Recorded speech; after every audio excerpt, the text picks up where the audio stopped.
We're not even out of week one, and we already have a fraudulent upset. And I can't think of a better way to start this first ever football frenzy. So let's get after it.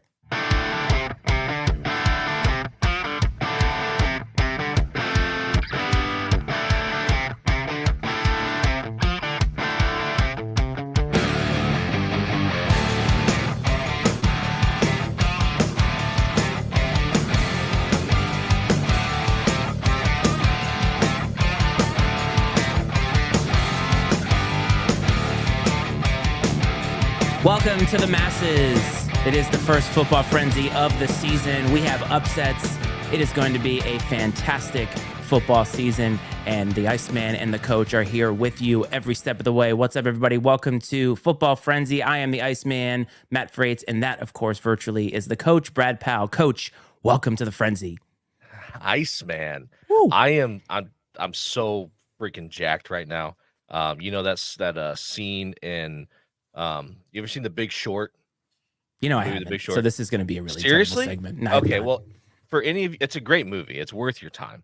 For anyone who's seen The Big Short, when they finally sort of realize they're going to cash in on shorting the housing market, Ryan Gosling's character is like goes into the bathroom to he's on the phone and he's like screaming in this like high-pitched voice but not too loud, saying like I'm jacked to the tits. And that's how I feel.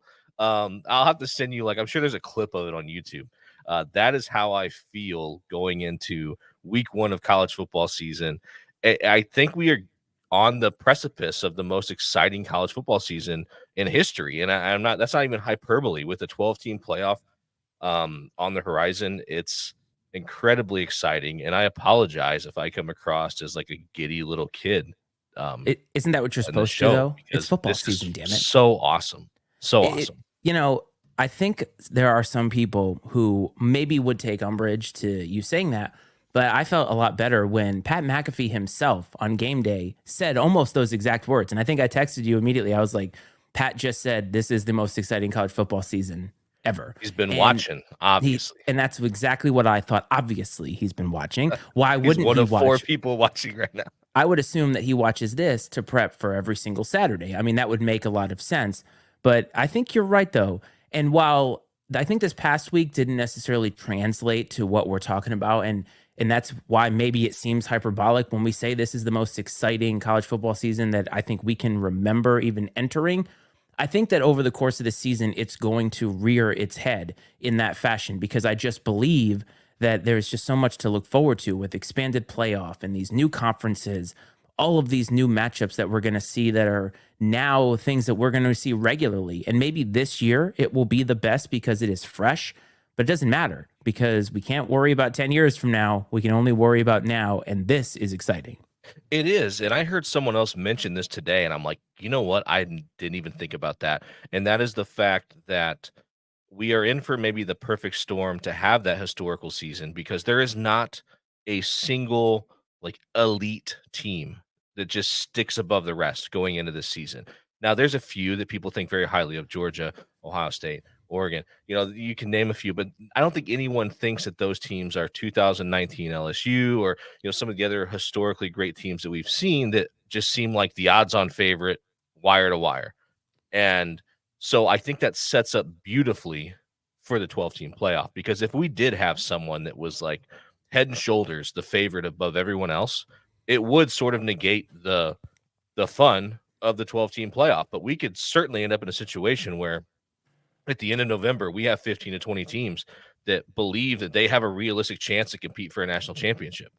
And that is what I think is the most exciting thing about it. Now, do I think there are 15 to 20 teams that will be good enough to win a national championship? No. But are there how many teams they let in the NFL playoffs now? Like 14 or something. It's weird. It's like 7 and 7. Are there 14 teams that you think could win the Super Bowl? No, probably not. But they still let 14 teams in the playoffs. So that's what I don't understand, the whole argument about it dilutes it. Blah, blah. No, it's awesome. More football that means something is better for all of us.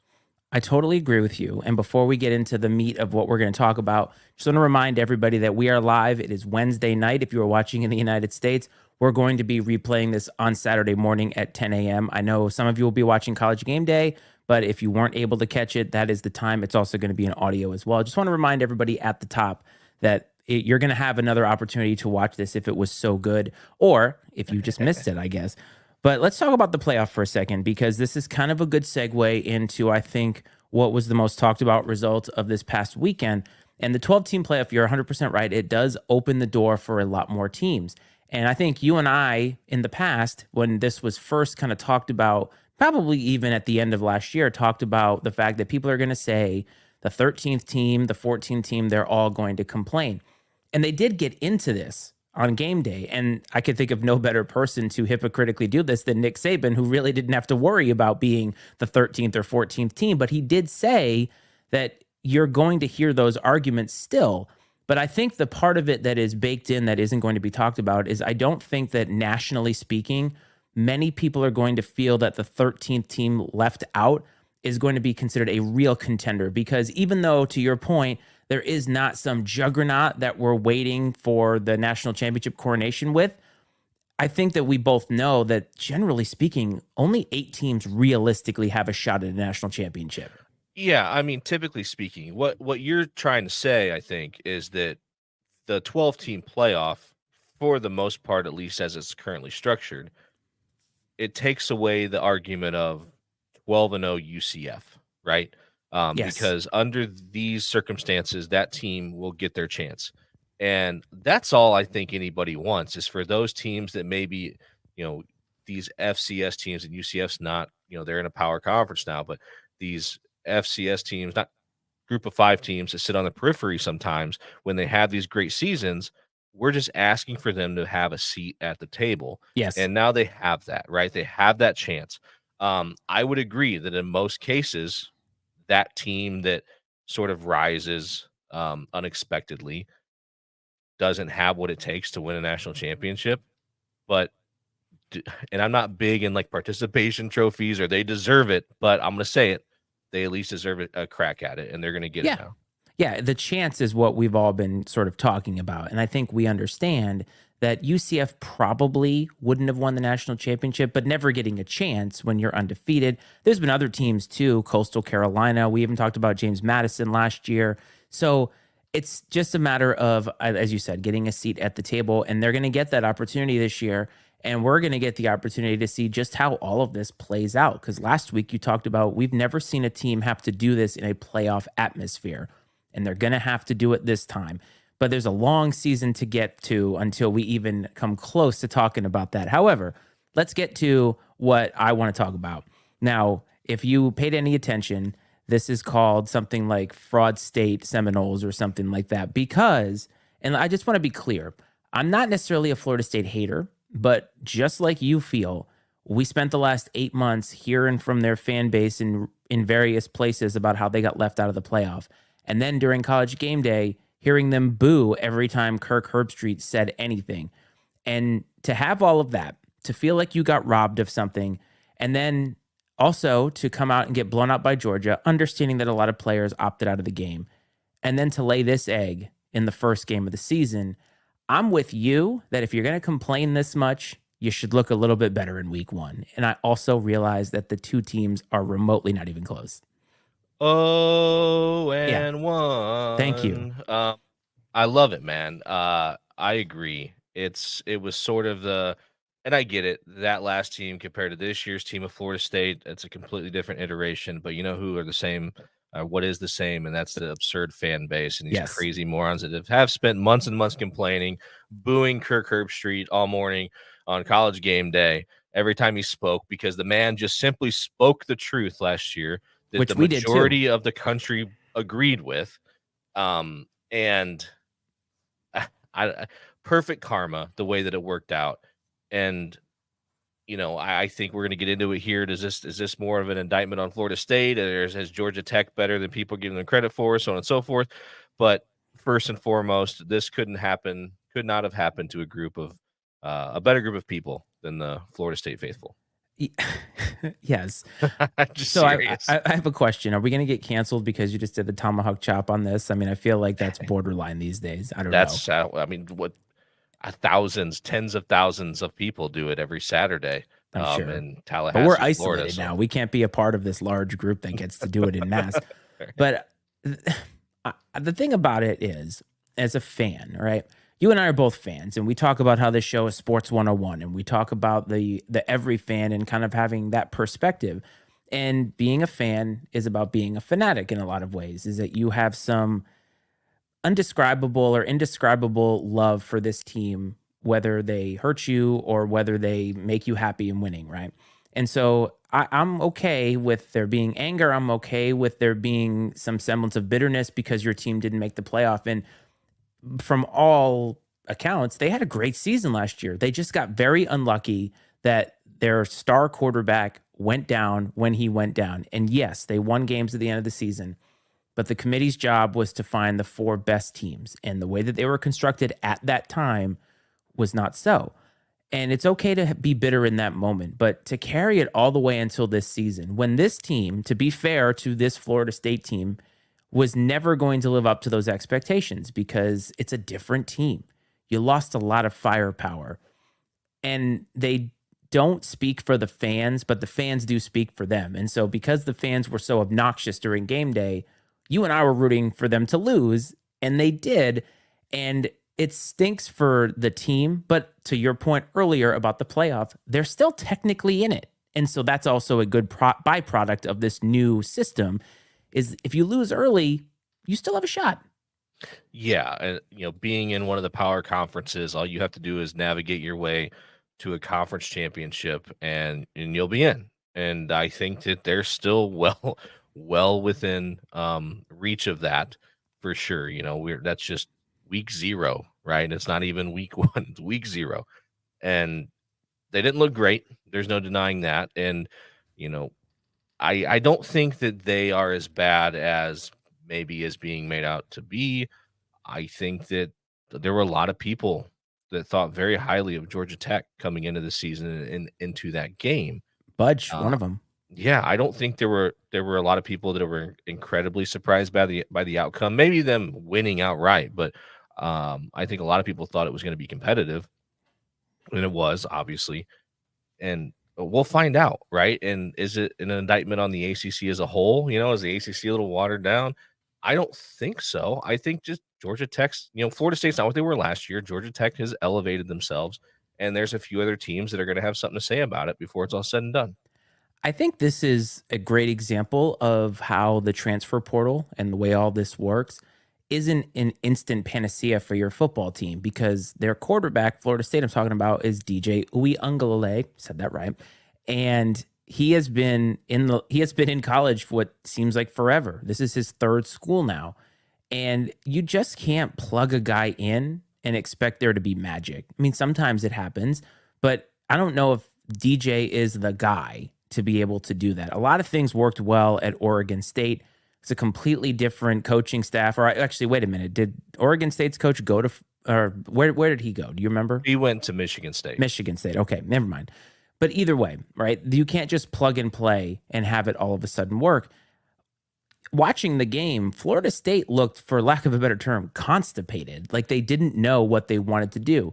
Some of that was Georgia Tech, some of that was themselves. And week 1 is always really, really tough. But I think this is more an indictment on DJ than anything else because this is third school. And they tried to convince us that he'd finally found his fit. Not saying that their year is over, but the way that it looked there, it doesn't look like the right fit to me. Well, we saw it at Clemson, we saw it at Oregon State, and we're already seeing it at Florida State, and that's the lack of consistency on DJ's end of the deal. Because when Yes. he's on, man, he's good, but he has not shown the ability to. I mean, the ceiling's really high, but the floor is also very low, and unfortunately, that's not going to cut it at this level. Not when you're expected to compete for national championships. It didn't cut it at Clemson, right? On the heels of Trevor Lawrence, he was supposed to, he was the heir apparent, and couldn't get it done. They have a long season ahead of them. We'll see. Maybe he bounces back. Maybe Georgia Tech goes undefeated and makes a run for a national championship. Who knows, right? But it doesn't look good at this point in time. And I think too, one thing we're seeing, and this is without a ton of research, like most other things that I say. Perfect. The whole free agency concept that has come along with NIL and the transfer portal in college football, I don't know that it works the same way in college football that it does in the pros. I think in the pros, they're pros, right? They they tend to be better at drowning out distractions, outside noise. It's their full-time job, for crying out loud. They don't have to go to class or anything else. There's no other distractions. They're not trying to get themselves to the NFL because they're already there. And so this dynamic of the transfer portal and this free agency that exists now, it's not so easy to just plug and play with a No. guy, because there are Mm-mm. a lot of factors that you have to consider and a lot of things that have to come together in order to achieve success. Well, when you plug a free agent, let's take an offensive lineman into an offensive line, as you said, they're all professionals. And even if there's a rookie, even if you are a rookie, you've played a lot of football up until that point and you've reached that pinnacle. And what is asked of you as a professional is different. But when you go from college to college, the roster depth from top to bottom is not consistent across the board. Whereas when you come from, let's say, a Colorado, you go to Florida State or what have you, the guys that are around you may all be about where you are, or maybe they won't be. What if you're on an offensive line with all freshmen? I mean, that happens these days now. And those kids, those freshmen, no matter what high school they played at, it's not Division One college football. Like if you go from some high school and then start playing at Alabama, the expectations are super, super high when you get there. Or if you're transferring from like Jackson State all the way into Alabama, completely different ball game. And so I think there's so many differing scenarios, so many differing situations, especially in coaching. The disparity or the chasm between the haves and the have-nots, even within Division One, is pretty large, and it doesn't exist in the NFL. Well, and even when you consider the stuff that exists around the program, right? Boosters and Yes. everything else. There's a big difference between being the quarterback at Oregon State and being the quarterback at Florida State. When you talk about expectations and Oh booster yeah. influence and all this other stuff, where there's not that much of a difference between being the quarterback for the Denver Broncos or the Chicago Bears. You know what I mean? Like, Yeah, not that really. just there's a lot of these pro organizations, like they're for the rules keep it very, there's a lot of parity as far as how these organizations function. And there's a few places I think it is a little different, Cowboys, stuff like that, where there's just a weird expectation that exists. But in college, like there are places that it's like being on the moon compared to other universities. And I mean, he was at Clemson, so like the pressure and the spotlight shouldn't be really a big adjustment, but compared to Oregon State, it certainly is. And I'm sure there's other scenarios where you could kind of look at that comparison and see how it would impact someone and make it difficult to just sort of plug and play. So I think that this result isn't necessarily indicative of Georgia Tech or Florida State. I think what it is that it's week one. We don't really know a whole lot, but we go off of the preseason rankings, which you said last week could hurt or help a team. In this case, it really hurts Florida State because they were so high up, a lot of expectations. But you talked about the ACC and whether this is an indictment on the ACC. Well, another team in the ACC played this weekend, that was SMU. And while I believe they squeaked by with the W, they did not look good. And maybe, just maybe, these teams that were added to the ACC are actual bottom feeders and they're not going to help out the conference in the now. SMPU, man, like Yes. that was bad.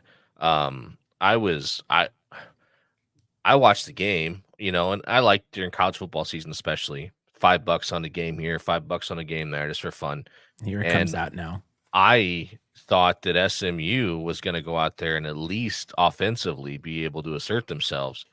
And I even like went above and beyond what the normal line was as far as point, as far as a spread. And I mean, it didn't take but 10 minutes and I knew that $5 was gone. But just watching the way the game was going. But yeah, I mean, if that's that's the effort they're going to put forth, they're in trouble in the ACC, because there are good football teams in the ACC. They get a lot of people like to pile on the ACC, especially now that the Pac-12's gone. Now, granted, the Pac-12 was very good last year, but historically speaking, they've kind of been the redheaded stepchild of the power conferences, and now it's like the ACC gets to carry that torch. But they've got some national championships here in the last decade. So, I mean, you can't really crap on them too much. Um, Clemson's been good. Miami's supposed to be back. We'll see. Always. Obviously, Florida State, Georgia Tech's looking good this year. Virginia Tech looks like they are having a resurgence. So, I mean, North Carolina's had some really good football teams. Yes. Duke under Mike Elko was very competitive. So there are Louisville. I mean, there are teams in that league that are very good and competitive. Yeah, I mean, whatever. Every team has their duds. I mean, the SEC has Vanderbilt, ACC has Virginia. So, what are you gonna do? Oh my God.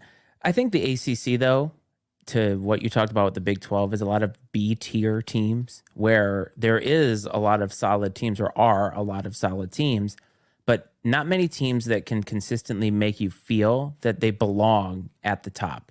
And even the winner of the ACC, like last year, I mean, obviously it was Florida State and they would have been in the playoff, but a couple of years, if you're talking about Clemson winning it, they had like 2 losses. So not really a lot of fear stricken in people with the ACC. I think that's where the ACC gets a bad rap in that.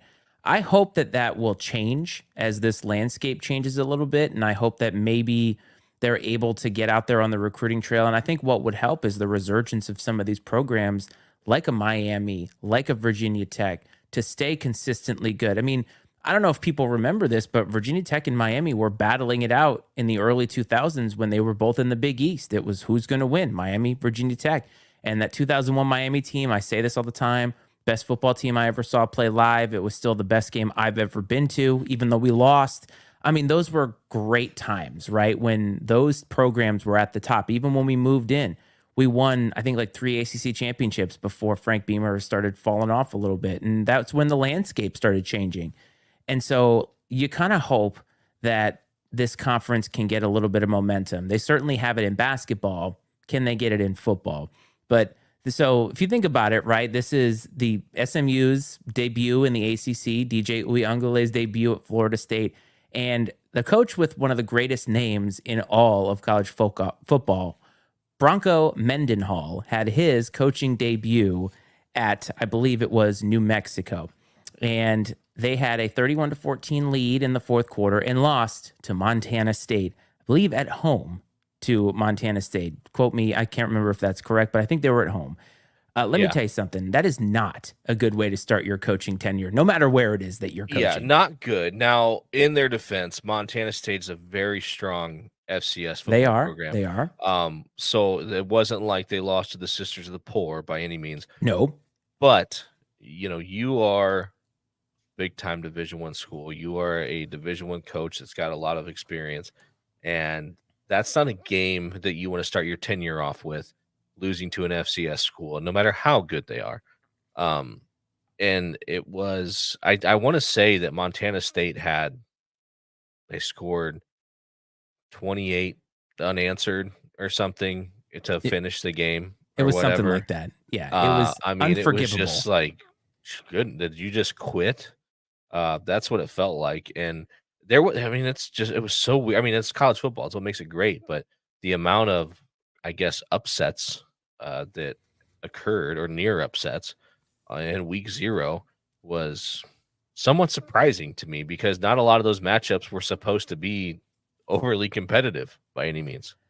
One thing I've noticed over the last, maybe it's been a decade, maybe less time, is that those FCS teams have really crept up and come closer to the bottom third of, or excuse me, the FBS teams. Is that what it is? I'm really off today. It's FCS. It's football below. Championship. They're the ones that have like the 32 team playoff, which is wonderful.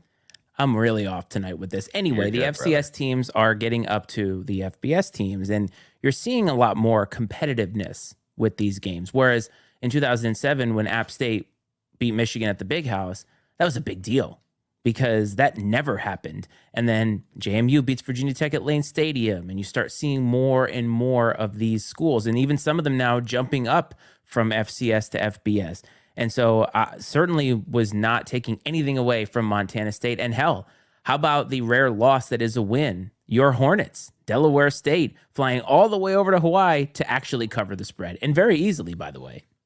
Yeah, I mean, I told everyone, I'm not surprised, obviously, but I will Yes, you in are. in full transparency. I didn't watch a second of that game. Oh, it was on at Honestly, like for 11 o'clock. What are you talking like, about? forgot it happened until like noon the next day, and I looked up the score.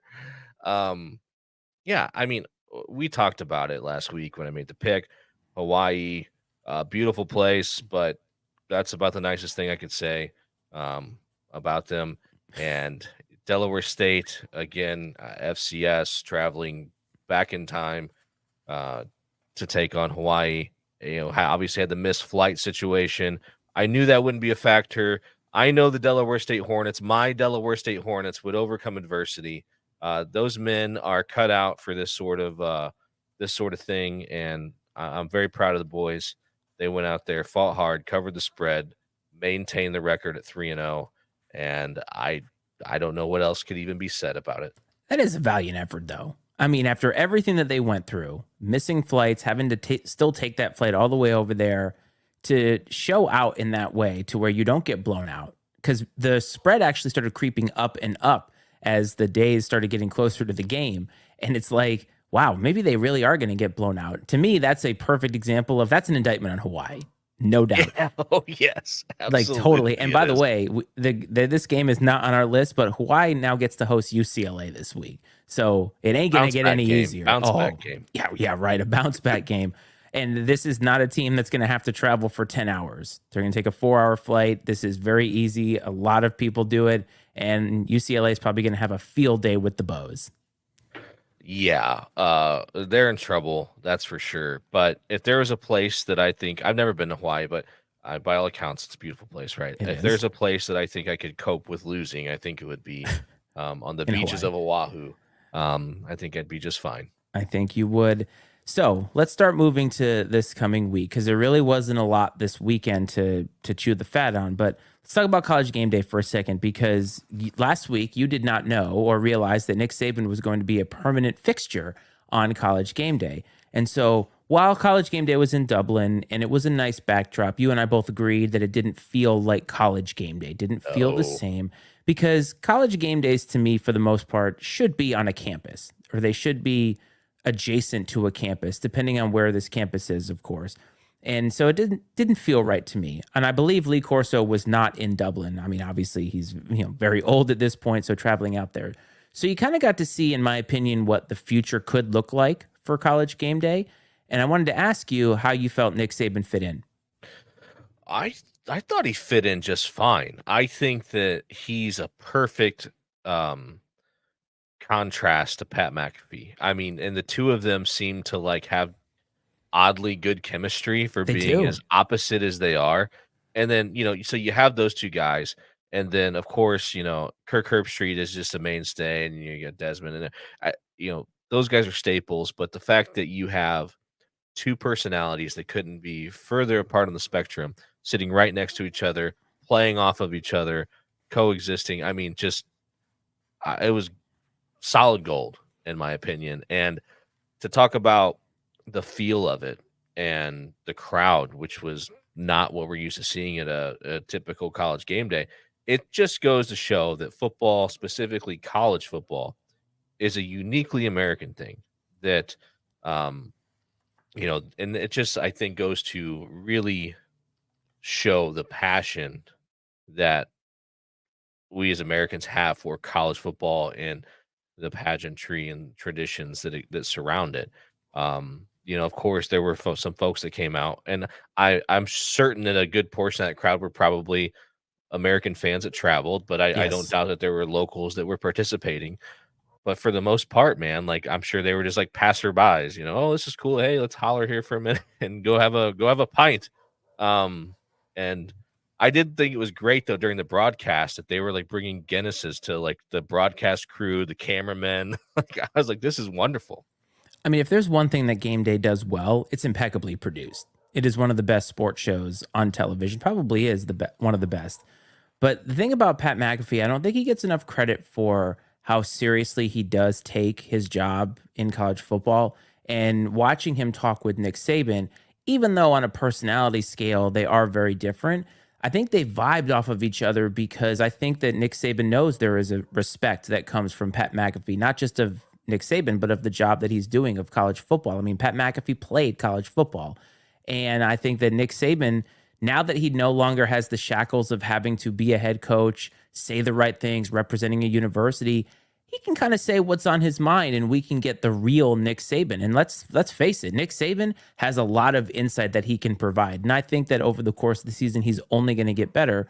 But to go to your comp about how college is uniquely American, I think that college football, the way that we do it, is the closest thing that we have to like the Premier League in soccer with that kind of fandom. Nowhere near that kind of fandom, but something that has been entrenched for so long in a geographic area that it's just something that means something completely different than, say, a pro football team. That's probably the closest comp that I can think of. No, that's a great comparison. And to circle back on the McAfee and Saban talk, I think what we're going to see, I mean, I think people get mad about McAfee's, I guess, shtick, if that's what you're going to call it. But Yes, you have to understand, like, he's being paid to be that person. correct. Like, if they had a problem with his behavior, like, it would be addressed. Like, I do think that he definitely has gotten more leeway, more freedom, is able to take more liberty than anyone else in the history of ESPN. Like, no, no doubt about that. But they understand how valuable that is. And what's fun about it is his personality. He's going to be able to bring out some of Nick Saban's like real personality. And you're going to get to see him sort of peel back the layers of Nick Saban as this season goes on. And I do think it's funny to watch how he interacts with Nick Saban compared to the others, because he does.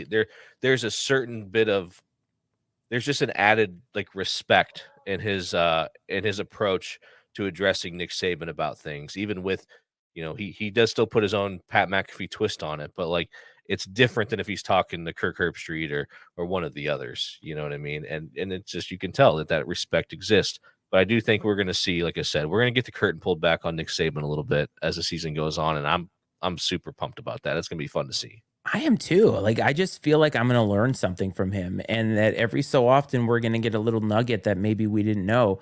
And what I'm hopeful for is that maybe he'll tell some stories. Maybe we'll actually get some stories of things that happen on the recruiting trail that is relevant to what they're talking about. But I think that a lot of people feel a certain way. Like last year, we said that people thought that Lee Corso should have gone by the wayside. And the thing is, Pat McAfee is kind of Lee Corso. He's just a little bit different. He didn't coach. And Lee Corso, over the course of his career, has been the silly guy that's been on the show, right? With the mascot helmets and everything. And Pat McAfee just does it in a different way. But I think you're right. He's paid to do that. He's paid a lot of money to do that on ESPN television, period. And he's there to put eyeballs on the product. And I think it doesn't matter whether they're eyeballs that like him or don't like him. They just want eyeballs on the product. And it's Reese Davis's job to make sure that everybody does what they're supposed to do. And he does an impeccable job at doing that. And so that's why I think they can afford to have a team like that. And I think that this Dublin series was sort of a glimpse of the future, perhaps, because Lee Corso can't have that many years left. But either way, it's College Game Day, and I love it. Yeah, I mean, you think about it, you got the perfect mix that represents everything great about college football. Obviously, when you talk about Lee Corso, you've got what I would, you got the godfather of like college football modern media, right? In terms of what he represents. And, he, was a coach, and just the history that comes along with him. And then you have Kirk Herbstreit and Desmond Howard. You have to Ohio State, Michigan, right there Yep. represented. You have Nick Saban, the greatest, likely the greatest college football coach ever to this point in time. SEC roots, winning national championships in the SEC. Then you have Pat McAfee, the guy, that from Pittsburgh that went to West Virginia, that played for one of those programs that's not a nationally known, historically great program, but had a really good stretch while he was there. Played for sort of like I don't want to say polarizing, but unique, interesting coach in Rich Rodriguez. I mean, there was a lot of storylines that followed that team. The guy played with some great pros, and Like Morgantown, West Peyton Manning. Virginia is a unique place, right? And so, I mean, just at West Virginia, I mean, Pat White and Steve Slayton and some of those guys that he played with there were incredible. Pat White was insane. Pac-Man Jones. So just the stories that guy has are just off the charts. So you just get a little bit right from all these different pieces of college football history and like what makes it up. And I think that's what makes it so special. And then yeah, Reese Davis is just masterful in the way that he brings it all together. He's absolutely great. He's a pro, and you should just make sure you're always waiting, man, in case he's a little under the weather one day, and you can hop right in there and take over. I definitely couldn't do his job. That is a seasoned professional's job. But sticking with the media, and of course, we're going to talk about Colorado, but we're going to talk about Coach Prime here. And it's actually something that you, Brad, have been in my ear about for the last few days. And obviously, the offseason is all about preseason rankings, and publications are doing their job to talk about who's the best coach, who's the worst coach, blah blah blah blah blah. Well, apparently, Coach Prime doesn't really have time for being told he's the second worst coach in the Big 12 by a reporter. And from what I understand, that reporter was then, I believe, barred from asking questions or barred from a media event.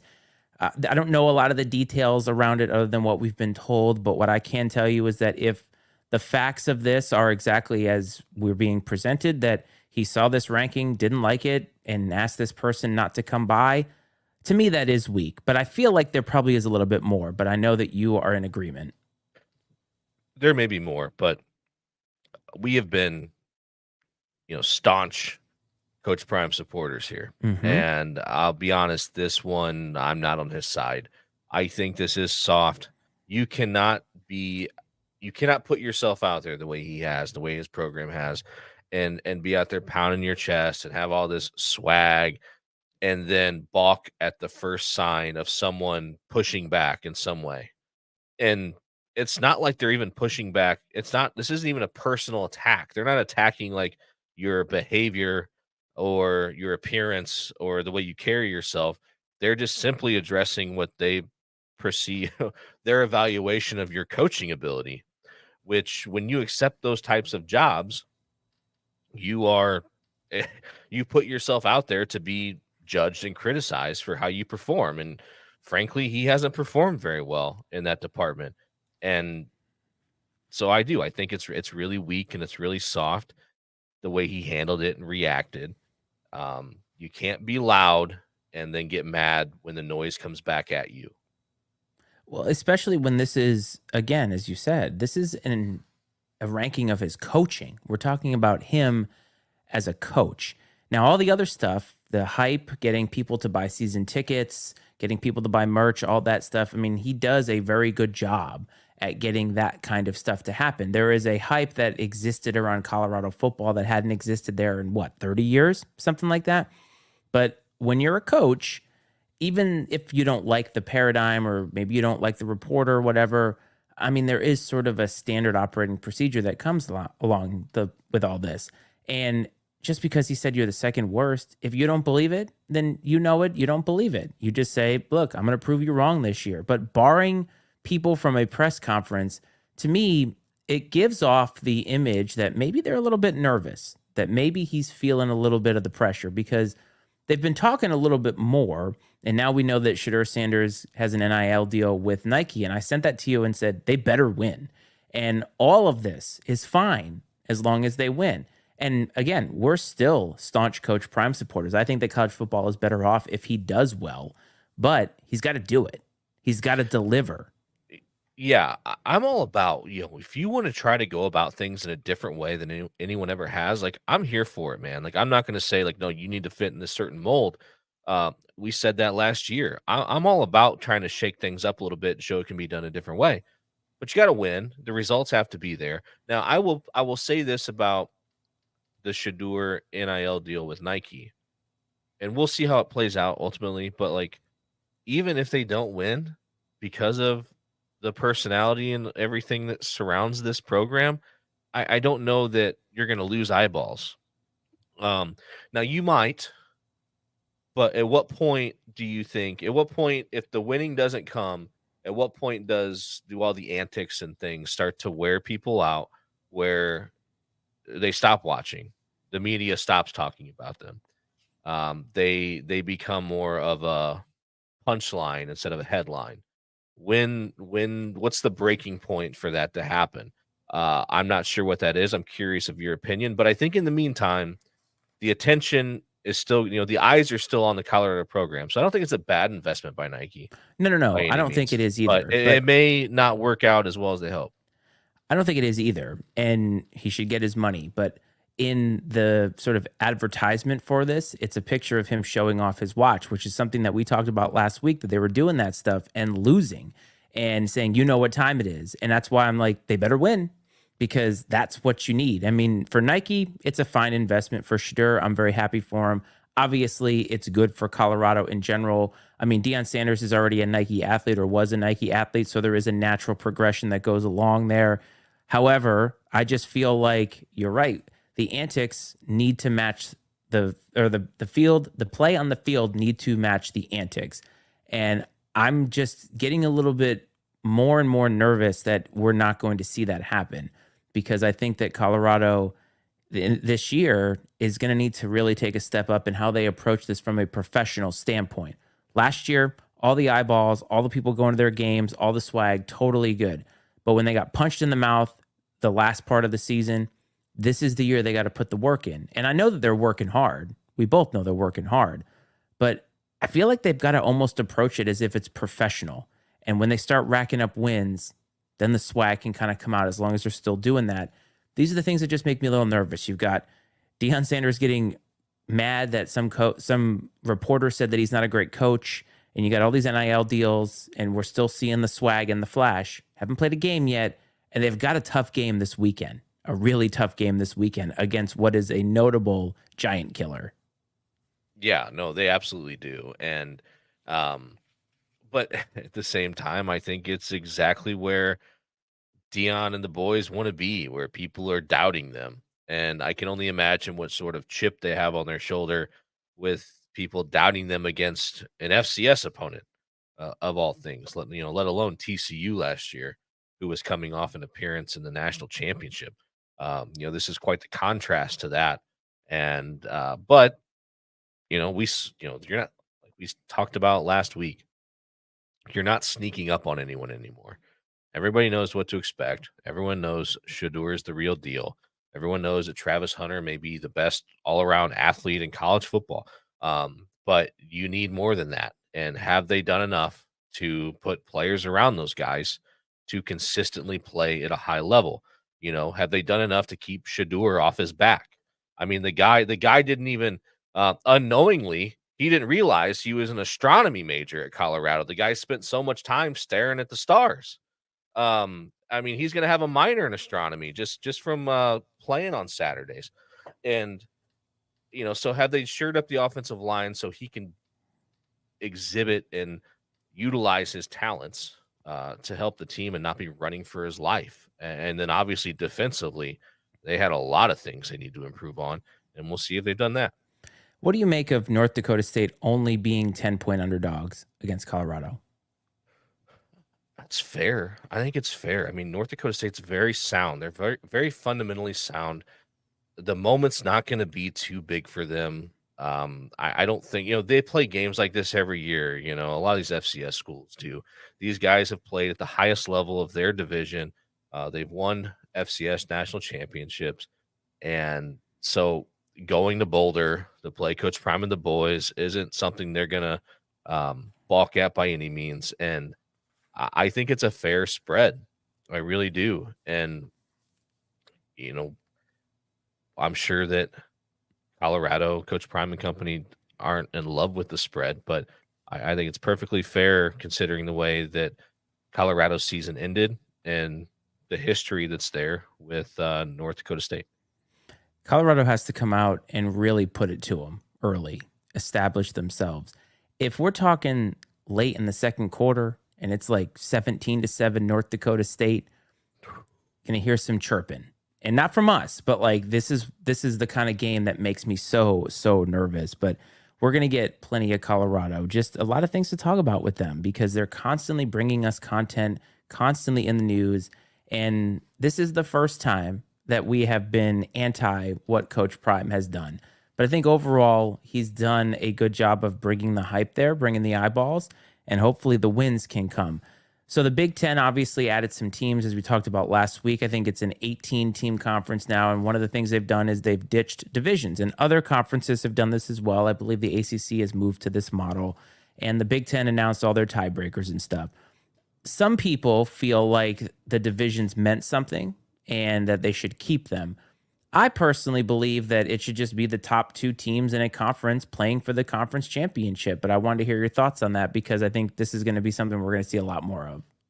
I think that the divisions mostly are a joke because just I don't know, they're broke up geographically. It's just I mean, how many times did Iowa play in the Big Ten championship game Too just many. because of the division they happen to be in, and they maybe weren't even realistically the fourth best team in the conference in some cases, but they got to have a crack at a conference championship.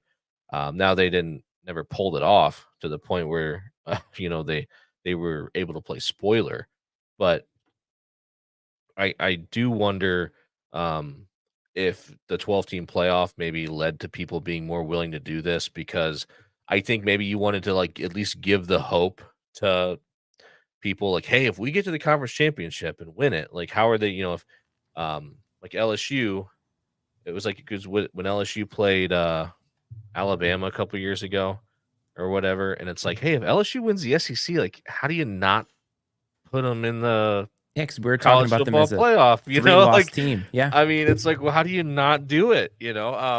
Where now, if a 3-loss LSU or whatever that finished the season strong probably gets in a 12-team playoff, so you don't have to give them that opportunity. Where that might be why that existed with divisions, possibly. I don't know, but I'm a big fan of no divisions. Let's see the two best teams play.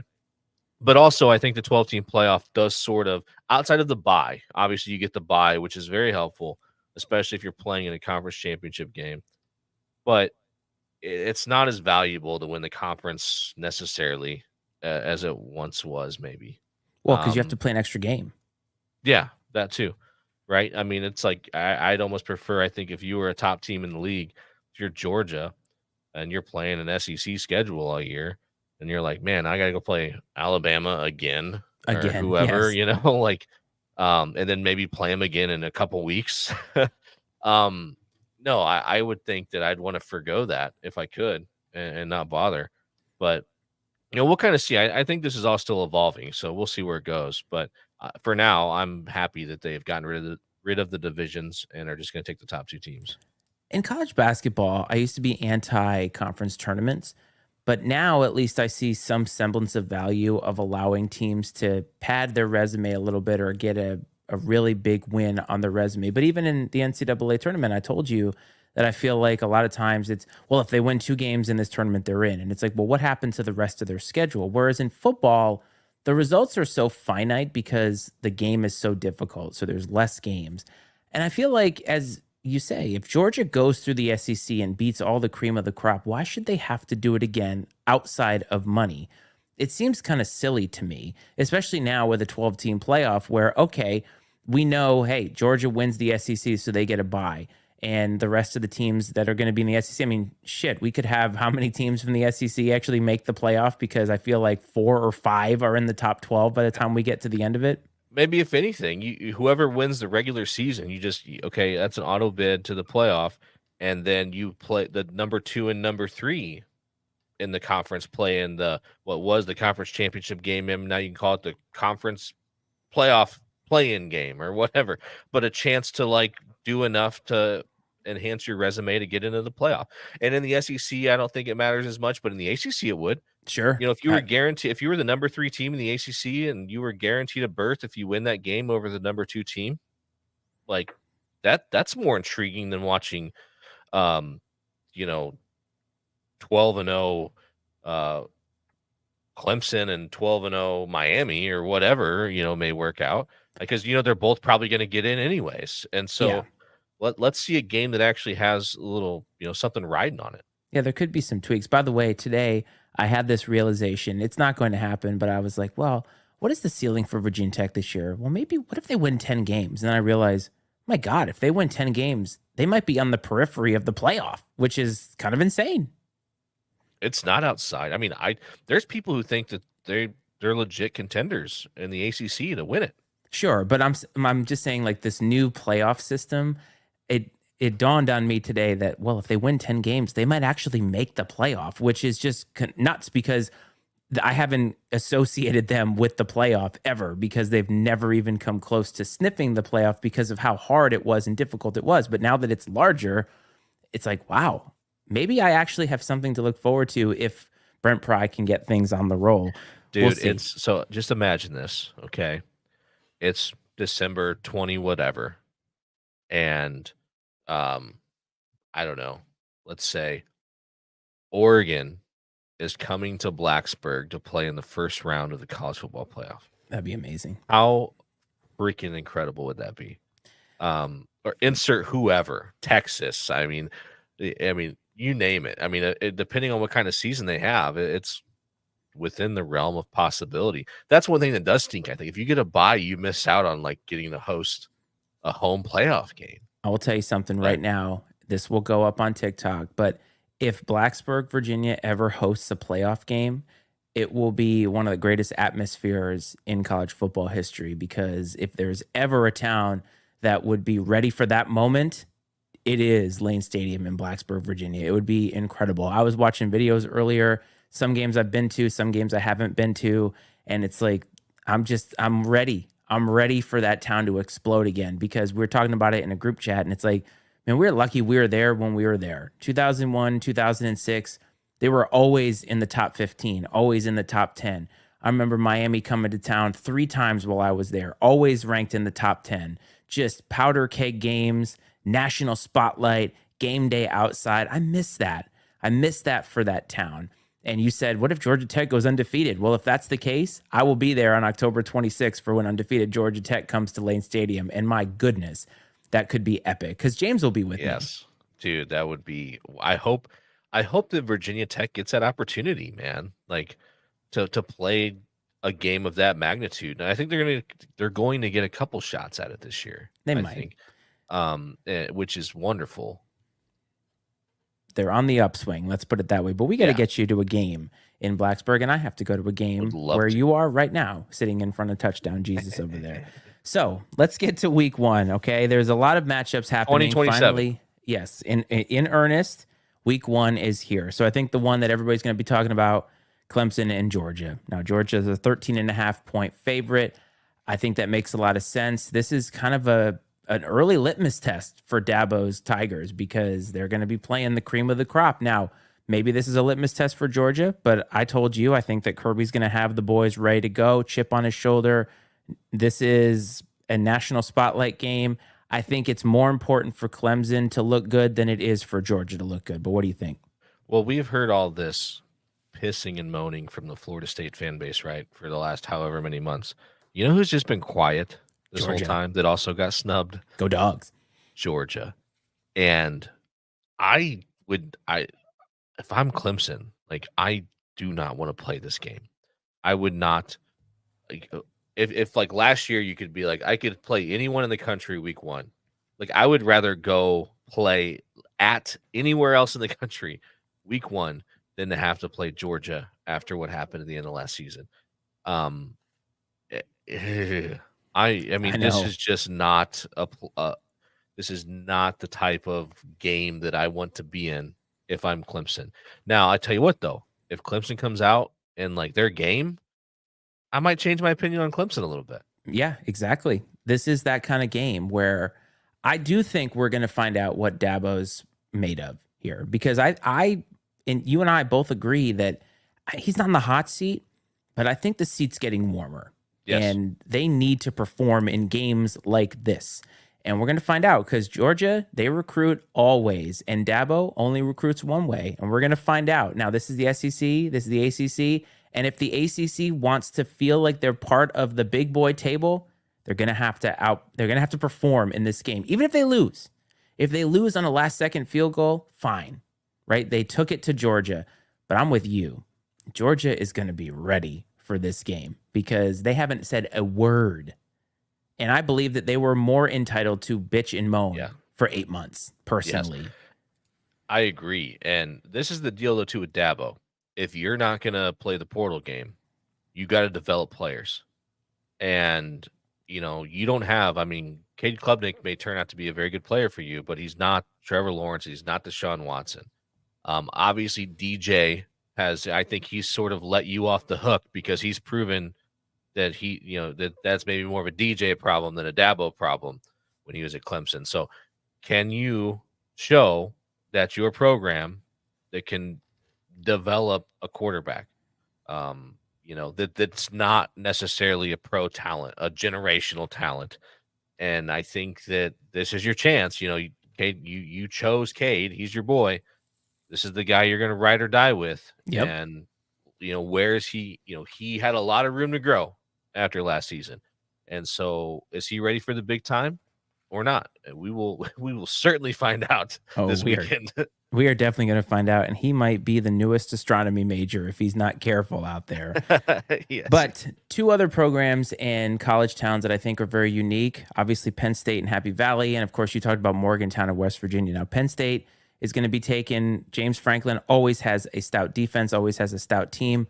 It's offensively that they struggled last year mightily.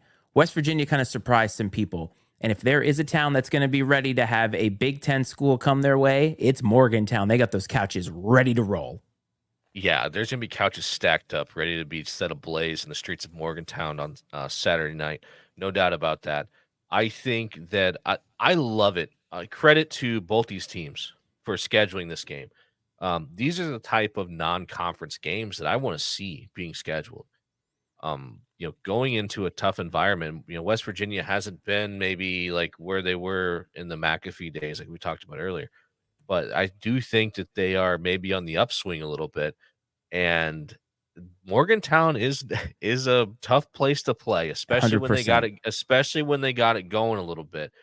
And I think that to this point, in my opinion, James Franklin and Penn State have only won the games they were supposed to win.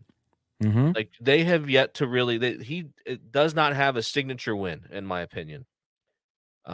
He and so I don't know that this would necessarily qualify, but it would be a step in that direction to show that, like, hey, we can go into a tough environment against a good football team and get the W. He hasn't necessarily proven to be able to do that to this point in time. So, I mean, and there again, there's a lot left to be seen out of them. They're very good. They're very, very good. But like Always. as of right now, that's all they are. They have not been able to take that next step, and I think them being able to get a win in Morgantown would be setting the ball in motion the right direction. And another program that actually two programs that really need this weekend. You got Miami, who is actually ranked in the preseason top 25, traveling to the swamp to face Billy Napier and the Gators. And I love these interstate matchups, always do. They matter in the state of Florida, believe it or not. And I think that Cristobal needs it more. But Florida, I would argue, is one of those programs that has expectations every year. And they kind of overachieved with Anthony Richardson, but they've really kind of been middling in mediocrity for quite a while, ever since Urban Meyer left.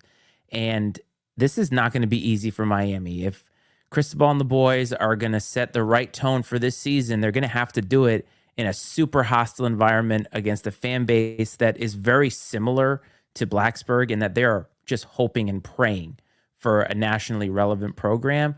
I don't know. I think there's a reason why Florida is, I think, is Florida, it's only like 2.5, I think, is the spread. Like it's very, very small. So it's almost even. It's tight, and I think that this is very important for Mario Cristobal. Florida is perceived to be down this year, Yes. and the first step at the U is to do what Howard Schnellenberger did. That's win the state of Florida, and to do that, you've got to take care of the Gators. Um, this is if you can't do it this year when they are where they are currently as a program, I don't know if you're the guy for that job, and have to go on the road and do it at their place. I believe is Yep. going to be difficult. That's another place, right? The Swamp is not an easy place to play, No. and I that's one reason I put that game down is being a big game. Is I think this is a very important game, impactful game to Mario Cristobal's future as the head coach at the University of Miami. I 100% agree with you. And in Tuscaloosa, Alabama, Kalen DeBoer, his first game as Alabama head coach, they'll be hosting Western Kentucky. Now, 31.5 point spread. I don't think that the result of this game is in doubt. However, I think it's more about how does Alabama look in this game? Do they look rusty? Do they come out, take care of business firmly? And are they playing with the kind of style that you want when you're a new head coach and you got these players? And how does Jalen Milroe look? Because I think that he did kind of ascend late in the season, but I think we saw his limitations in the Rose Bowl. And how does he look coming out? I think Alabama obviously should be really good here, but it's more of a look here on Kalen DeBoer on the sideline and how they play for him. What do you think? Yeah, I think it's very important, the optics of this game, for Kalen DeBoer in Alabama. And let's be fair, man. Like Alabama's not above losing these types of games. I think Louisiana Monroe might want to have a word about one of the Saban teams they took down at one point in time. So it's it's a game they should win. On paper, obviously they should win easily, but I'm more curious to see, as you mentioned, how's it look? Are they crisp? Do they appear to be bought in to Kalen DeBoer? Is do things seem in sync? There's just a lot to be determined, I guess, and maybe I'm overthinking it a little bit, but it's never easy to follow a legend, No. and that's what we are asking Kalen DeBoer to do, and then not just follow a legend, but to be out there in front of one of the most passionate, impatient fan bases in all of college football. Yes, and I want to circle back because we actually did get a text to the line about the Florida Gators and how this person feels like the Gators could be one of those teams that loses 3 or 4 and still has a chance at the playoff because they have scheduled themselves so strongly in the non-conference, and obviously the SEC schedule is tough. And I don't know how true that is because I think 3 and 4 losses is going to be difficult, but if strength of schedule, all that stuff comes in, kind of like the NCAA tournament, you never know. But moving on, I know you like a good group of five matchup. Coastal Carolina has had a lot of great seasons recently, and they're going to be traveling to Jacksonville State. And that's going to be an interesting one because Jacksonville State, obviously, one of those FCS programs who's known for playing up to their competition. How does Coastal Carolina respond? And this is just another highlight for the group of five because there's a lot of really quality football teams. Yeah, Coastal Carolina, they're kind of a group of five heavyweight in a way. Yep. And obviously Jacksonville State, I kind of wanted that in here too because I knew we would talk about West Virginia and Rich Rodriguez, and now he is the head coach there. So he's getting I think they're the Gamecocks as well, I believe. He's getting them going a little bit. And so it's just one of those fun matchups. I think that would be a really fun game to be at as a fan because they're two successful programs within their own levels, and it's definitely one I'm going to kind of be keeping an eye on this weekend for sure. Just because with the expanded playoff, man, like you just never know who could keep themselves in the conversation as the season goes on. And then I had a buddy that went to West Virginia when McAfee was there. When I just got this soft spot in my heart, and I know this is anti. You being a Virginia Tech fan, I know that you don't subscribe to this sort of thing, but I have a soft spot in my heart a little bit for West Virginia and Rich Rodriguez. Being at a West Virginia Marshall game in the Rich Rod era, and following that team, and so I've always just kind of kept my eye on Rich Rod. Those teams were terrific. And he was not the right coach for Michigan because I think Oh, that, he no, wasn't. I mean, obviously the results are in on that. But my point being is the way that he coaches, the way that he wanted to run his offense. I just don't think it was going to work in at the time what was a historically run first in the trenches, hard grinding, gritty football conference, and that was the Big Ten. But at a school like Jacksonville State, that could actually be a lot of fun. They have nothing to lose, run and gun. And at this point, he's in what I would consider probably the twilight of his career. Like, I don't think he's going to get a big time job before he retires. So why not go out there and have fun? And I think what impresses me about Coastal is they haven't been a program for all that long. And to ascend as quickly as they did, I have a lot of respect for that. The shots, right? Oh, yeah. The You gotta love it. Chanticleers. I know. Um, a little Rich Rod story here. Sure. This is a little rated R, but I used to coach high school football, and I knew some guys that went to the Michigan coaches clinic to a clinic where Rich Rod was speaking. There were some national clinics and stuff when he was in Michigan. And at one point in time, throughout this whole thing, he puts up a picture of a beautiful woman, and he goes, "Gentlemen, this is my wife. If you have a kid that can run a 4.340, he's like, you can do whatever you want to her." Or something along those lines. Wow. And I'm like, wow, yeah. I'm like, I mean, so Rich Rod, maybe not like the most upstanding human being, but the guy can coach little football.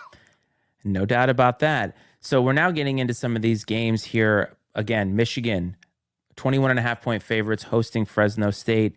This is not your David Carr, Fresno State, but it's more about how does Michigan look coming off of almost post-coital on their national championship and Sharon Moore's first game. How do they look? I think that's really what we're looking for here, right? Yeah, absolutely. It's an eye test. So what are the optics like with Sharon Moore? How does he kind of take the reins? That roster was decimated. Yes. So what does Michigan football look like on the heels of everything that happened last year? Not just the national championship, but all the other stuff on the outside. And Fresno State, they're one of those teams, man. They've had their moments. So I don't think this is a game that's again not going to be too big for them. And it wouldn't be the first time that we've seen Michigan get knocked off in the big house by a much what is considered to be a much inferior opponent. Since you are removed from being a Michigan fan, what would you consider success in Sharon Moore's first year? Oh man, make the playoff. I mean, You think I so? think that's the expectation. I mean, I don't know that those are fair expectations, but I think that's what he'll be judged off of. Really? Make the playoff, Yeah, huh? I really think that he's going to have to make the playoff. Otherwise, his days are numbered. I don't think that he would get fired unless it goes really bad. But I think like 2 consecutive years of no playoff, depending on how bad, he would be in trouble. Interesting. I was kind of wondering if maybe after a national championship they would have given him a grace period It on makes it that. But worse. Makes it worse, I think. you might be right. You might be right about that. So Georgia Tech and Florida State both have games now. Georgia Tech hosting Georgia State. They're obviously huge favorites, 21 and a half points, but it's again more about do they have a hangover from this big win? Do they let a Georgia State stay in this game or do they come out and take care of business? In Florida State, Boston College. So they get 2 ACC games in a row. Boston College is a team. Budge obviously has a thing with Boston College and his fans, and I gotta think that he's rooting for Florida State here because he just wants to see Boston College go down.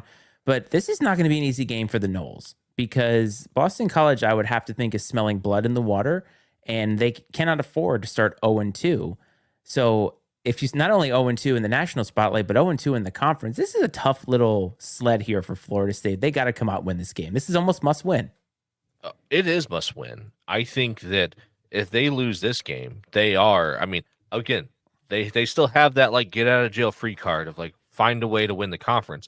But you go 0-2 in conference, and it gets much more difficult at that point in time. Really hard. Especially with the likes of Clemson and Miami and Virginia Tech. It gets really difficult. I do think, yeah, the ADs of both Georgia Tech and Florida State should be fired for scheduling, making sure there are games scheduled the week after coming back from Ireland. You talk about not putting your guys in a position to be successful. And maybe, especially the conference side of things, maybe it's outside of their control or whatever. But, like, man, that's just brutal. So not only does Georgia Tech have to, like, sort of find a way to manage whatever expectations may be coming from getting that win and the hangover that may exist, but now jet lag, getting back, time zone issues, whatever else. But Georgia State is not it's not the Kansas City Chiefs. I think No. they'll probably be okay. We'll see what they're made of, though. If they're not, then they're not who we thought they could be. But see, this is exactly like the Florida State is exactly like when Virginia Tech played Boise State when Boise State was in their heyday. We played at FedEx Field here. Virginia Tech lost a last second win or a last second loss. And that's when they had to host JMU at home. And JMU beat them at Lane Stadium. And they started 0-2. They still made the Sugar Bowl that year. That was, I think, against Michigan, perhaps, one of those games. But you don't want to start 0-2, man. And these are trap games. 100%. Now, Florida State is a conference game, so that's a little bit different. But Georgia State, it's like Georgia Tech's feeling really good about themselves. Everybody's been talking about them, and you could let it slip just a little bit. Yeah, no, you're right about that. And then with Florida State, man, they might be pressing a little bit because they know how critical it is to get a win under their belts. And a guy like DJ who's had some struggles, I don't think he's a performer, a high performer under these circumstances when the pressure's on. And that's not really the traits you want to see in a starting quarterback, but No. at all. Say the quiet part out loud, please. but but yeah, it's we'll find out, man. And these are the type of moments where you really find out how good a coach is, because it's real easy to motivate guys when things are going well and they're feeling good Absolutely. and whatever else. Um, Florida State's got, this is probably the most adversity that Mike Norvell's faced at Florida State, I would say. Now, sure, he had to kind of like build them back up somewhat, but he had set the expectation, set the bar, and then to come out lose to Georgia Tech, and especially it just wasn't a good performance at all. No, it wasn't. We'll see. We'll see if he can get the boys to bounce back. So last national game, Brian Kelly and USC with Lincoln Riley. This is probably the best coaching matchup of the weekend. We're going to see how LSU looks, losing Jaden Daniels, losing Malik Neighbors. And does USC have a defense? And obviously they lost Caleb Williams. So this is interesting because these are two programs that are known for winning, known for their tradition, and they're both losing quarterbacks. They're both coming in kind of a little bit unknown here. So this is going to be tight. LSU is a 4.5-point favorite. So you ready for the parallels in this matchup? Yes, please. Brian Kelly, Lincoln Riley, both heading into year 3. Brian Kelly, Lincoln Riley, both on the heels of losing Heisman Trophy winning quarterbacks. Okay. Both in the process of what you consider to be a defensive rebuild, right? Last year, the defense of both teams struggled and was a serious issue. Timeout. How can you rebuild something that never existed in the first place? A defensive build, whatever you want to call it. But it's a problem that's needed to be solved by both programs, and both in a situation where if they can't get it right pretty quick, they're going to be unemployed. And so I don't know who needs it more. Probably Lincoln Riley. Oh yeah, for sure. I think Lincoln Riley, no doubt. But it's so crazy to think. I mean, and even like Lincoln Riley was supposed to be the guy at LSU until all of a sudden USC came swooping in, and then they moved on to Brian Kelly. So many parallels in this game, so many similarities between the two coaches and their situations, and to do it all in Vegas, man, and to gosh, what the heck, man, the freaking name of the quarterback at USC is like it's a winner, and of course I'm not going to be able to think about it. I'll look it up here when I pass it back to you. He sounds like he should be like a hip hop artist, like his name. Okay, I'll look it up here momentarily, but yeah, definitely an interesting matchup when you kind of look at all the circumstances that line up. Is it fair to say that Brian Kelly maybe has a longer leash? Because I feel like Brian Kelly almost has somewhat overachieved at LSU in some way, because Coach O left them in shambles, like absolute shambles. And that first year, they were in the SEC championship game with 3 losses. And we were talking like, man, really? Like, are we really going to think about having them in the playoff as an SEC champion? And then Jaden Daniels last year, obviously, they had a good season, but not a great season. But Jaden Daniels kind of came out of nowhere last year to win the Heisman. And it's like he's almost kind of done better than I think we both thought that he would. Yeah. So quarterback's name at USC, Miller Moss is his name. All right. His LP will be dropping next week. But Yeah, I think that LSU to me feels like a Ferrari that's driving down the road that's got like 2 lug nuts on each wheel. Like it's screaming fast, but like at any moment the wheels could just go flying off. It just seems very on the verge of like unhinged all the time. Is what I feel like the LSU program is like. Yes, I think Brian Kelly does have a little bit more of a leash, because you can afford to lose this game to USC and still redeem yourself within the conference because of how good the SEC is. If you're Lincoln Riley, like you're already up, I don't know that anyone necessarily expects you to win the Big Ten, but you've got to be able to go out of conference and like contend with the big boys. And if you just get slapped around by LSU, especially if you give up 1,000,000 points like you've done historically when you've probably been tasked with fixing the defense, I would hope so. not going to bode well. And then not to get put the cart in front of the horse, but where does like USC and Lincoln Riley, where do they each of them land if things do go south? Who knows? I don't know, but USC could find themselves near the bottom of the Big Ten real quick if they don't get it together. So this could be the start of that. 2 more games to go. My Virginia Tech Hokies traveling to Vanderbilt. And I was just talking to my dad about this today. I don't have a lot of confidence in games like this. I know that traditionally Vanderbilt has been bad at football, but this is a Virginia Tech team that has a lot of expectations on them. Traveling to an SEC opponent, an opponent I don't think that they've played maybe ever. They're a 14-point or 13.5-point favorite, so a pretty heavy favorite coming in. Lots of expectations, lots of returning players. This feels like a trap game to me. Yeah, I mean, now let's not get caught up too much on SEC opponent because it is Vanderbilt. But like the fact remains they are an SEC opponent. I'm hoping they finally finished whatever renovations they were doing. They were like literally building the stadium around the field last year as the season Yes, was they were. I happening. remember that. I imagine that it's probably finished, so it'll be nice to see what that looks like. The dangerous part about this game for Virginia Tech for me is Clark Lee is a man coaching for his job at this point at Vanderbilt.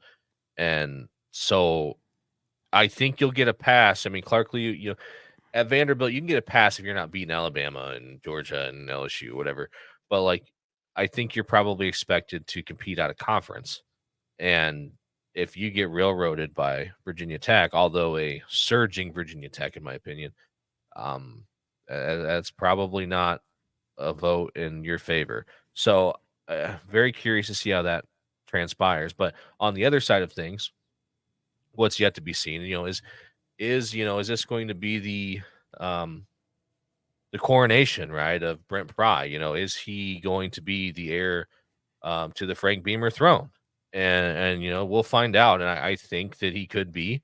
Those are big shoes to fill, and that's an unfair comparison. But I think that that's sort of something that's probably in the back of all Virginia Tech fans' heads are we going to get this guy that's going to be the next guy we have for a decade that keeps us relevant?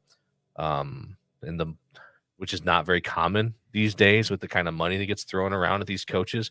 For them, unfortunately, Virginia Tech's probably not a place where a coach would stay for the length of time that Frank Beamer stayed anymore, even if they were having success.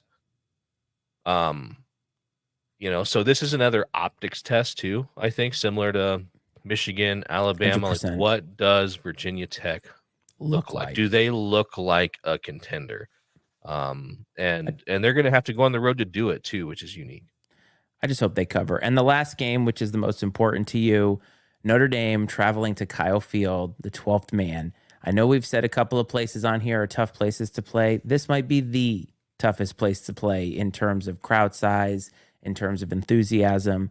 But this is not Jimbo Fisher's Texas A&M. And Texas A&M, in my opinion, is known for winning, but not winning anything of significance. They're like the Penn State of the SEC in a lot of ways. Notre Dame, if they want to be in the national spotlight, has got to win this game. This is a tough way to start the season, but I'll tell you what, I think Marcus Freeman is going to have the boys ready to go, and this is year 3 for him, and I know that year 3 for Notre Dame coaches traditionally has meant something, but how do you feel about this game? Well, obviously, you're going into one of the toughest environments to play in the country this time of year in Texas. It's going to be hot and warm and all these things. But my dad and I have talked about this stuff, and I say if Notre Dame is what people think they could be, like those things don't matter, right? Playing in a tough environment, Notre Dame gets everybody's best shot every time. The fans always show out on the road when Notre Dame comes to town. So I know Kyle Field is a unique place. I have all the respect in the world for that environment. I have all the respect in the world for Mike Elko. I think he's a hell of a football coach. And I think that we will probably see, I think a lot of people think that the cupboard was left bare at A&M. That's definitely not the case. They're very talented, but what this matchup comes down to is there are very unique matchups that exist on the field with position groups. For example, Texas A&M has one of the best defensive fronts in the country. Notre Dame's offensive line, are you ready for this? Brace yourself. Combined between the 5 starters, have 6 starts, 6 career starts. They are starting a true freshman at left tackle. Okay, so imagine this, Iceman. You're 18 years old. You just got recruited Notre Dame. There was a guy that was supposed to be the starting left tackle that was sort of like the, you know, shoe in to be left tackle. The guy tears his ACL. He's going to be out for the season. You still think, I mean, there's some upperclassmen that maybe would get the nod ahead of you. You're about 2 weeks out from the opener, and all of a sudden, you're the starter against one of the best defensive ends in the country in front of 110,000 people on primetime TV at Kyle Field, 12th man, and you were just in high school 6 months ago. You know what I mean? Just like wrap your head around that. And that's why I think sometimes we lose out or we forget how impressive it is that some of these guys do what they do under the circumstances. I mean, I would crap my pants if there was 110,000 people watching me do anything. Let alone, right? Yeah. Let alone, having to go like essentially hand to hand combat for 2 hours with another man. And so that'll be an interesting matchup to see how the young talent of Notre Dame matches up with the experience and talent of the A&M defensive front. But there is something to be had, to be taken from the Texas A&M secondary. They are not nearly as strong as the front is, and so can Notre Dame find a way to pick apart the secondary? Is Riley Leonard going to have time? I know people are probably concerned about a pass rush. I think that a good screen game and some good offensive play calling can slow a pass rush down to some degree. We will see. I think Mike Denbrock certainly qualified for the job. I'm excited to see what the new look offense from Notre Dame looks like with what I'll say a real offensive coordinator. And, Notre Dame, I expect it. My dad put 35-17. That's a lot of points, man. I think the under over in this game's at like 40 something. Yeah. I think it's going to be a low scoring game. That's just going to come down to like who can make fewer mistakes. I think both offenses are going to struggle a little bit. And not because they're bad, but just because both defenses are that good. Points are going to be hard to come by, and it's just like who can play more disciplined and take care of the football. So it's going to be a fun game to watch, and I'm really looking forward to it.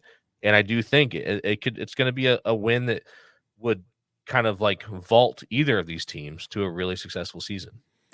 Needless to say, there's a lot of college football to watch this weekend. These are the games that we have honed in on, and I just want to remind everybody that we are going to be posting our crunch time, as we call it. We haven't done this in a while, where we do some rapid fire picking. So this is the slate of games that we're going to be looking at.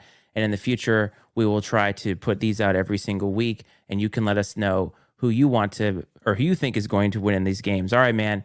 We went through all the games. We're heading up to the end here, and we got just a little bit of business to cover.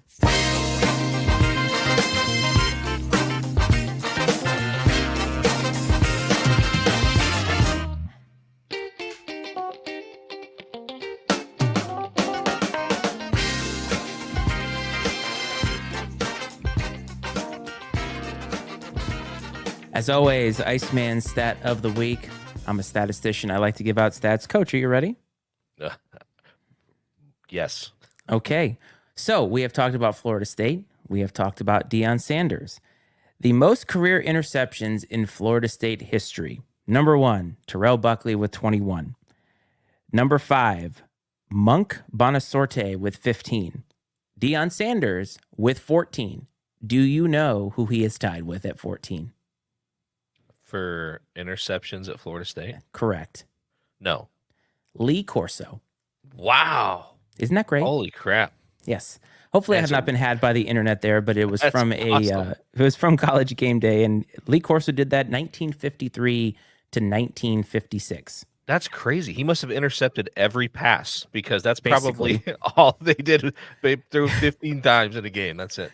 You're not wrong about that. I thought that was hilarious. I found that last week. I've had that in the hopper since we did a show last week, and I thought that you would love it. All right, man. Love it. One more thing to go.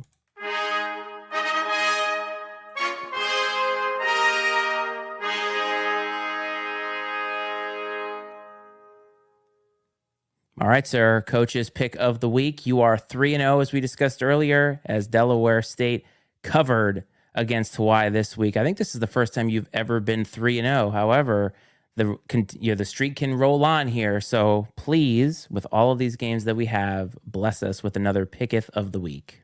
Hear ye, hear ye. You sound surprised, Iceman, that I'm off to this hot start. I, however, am not in the slightest. Hopefully, those of you that have been following my picks cashed in last week and are on your way to a happy retirement. If not, we still have another opportunity ahead of you this weekend. I am doing something this week that I usually try not to do. I'm breaking one of my rules. I am following my heart this weekend, and it's leading me to the pot of gold at the end of the rainbow, and I want you to join me in chasing down this precious treasure. I'm ready. I am taking my Notre Dame Fighting Irish to win outright against Texas A&M. I think this is the team that can get Notre Dame back on the path to competing for national championships consistently. I believe in Marcus Freeman, that he is the one. All due respect to Mike Elko and the boys, but you're going to have to wait until your turn comes around because the Irish are coming to town, and I think that this is going to be the statement win that Notre Dame needs to vault them to an extremely successful season, finally shut up the haters all around the country. They like to crap Never on gonna Notre happen. Dame. Never going to happen. That's fine. That's fine. We just shut them up on the scoreboard. Give me the Irish to win outright in College Station over Texas A&M. The Fighting Irish and Touchdown Jesus over Mike Elko, the 12th man, and Texas A&M. Coach, so let it be written, so let it be done.